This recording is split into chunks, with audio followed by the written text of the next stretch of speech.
All right, friends, now that we have practiced counting the pebbles on a path, it is time to get our handy dandy Bridges Math Workbook out. It's one with the white on the top and the green on the bottom. Get your materials and turn to page 54, and it looks like this. Pause the video to get your materials. All right, now that you have your materials, we are going to start with the directions. So you are going to look at the pebbles along each part of the path and fill in the missing numbers. So you're going to look at the pebbles on the path and you're going to fill in the missing numbers. What strategies can you use? Well, one could be counting on. You could count forward. 22, 23, 24, 25, 26, 27. Another strategy is you could count back. So 25, 24, 23, 22. Another one is you can use addition fact. So 26 plus 1 hop equals 27. All right, friends, so while you are filling in the missing numbers, think about what strategy are you using? And then when you're using that strategy, then you can fill in the missing numbers. So 22, 23, 24. And I know that there's 26 plus 1 is 27. All right, friends, now it is your turn.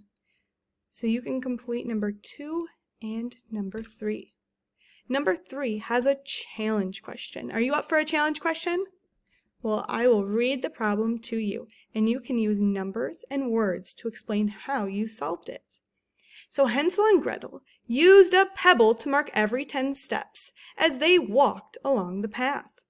How many steps have they taken when they get to the last pebble on this part of the path?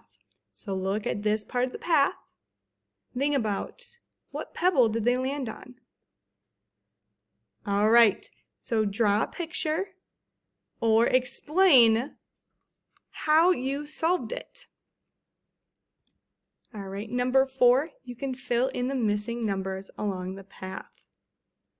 Now, if you turn to page 55, we have path number 5 with a challenge question. So first you're going to fill in the missing numbers along the path, and then you can draw a picture, use numbers or words to explain how you answered the challenge question. Hansel and Gretel used a pebble to mark every 10 steps as they walked along the path. How many steps have they taken when they get to the last pebble of this part of the path? So look at this part of the path. How many steps have they taken when they get to this very last pebble? Use your words, numbers, or pictures to explain your answer. And then you have 2 more paths that you're going to fill in the missing numbers. All right, friends, when you are all done completing page 54 and 55, you can take a picture of each page and upload it onto your Show Your Math work page in your daily Seesaw slides. Have fun!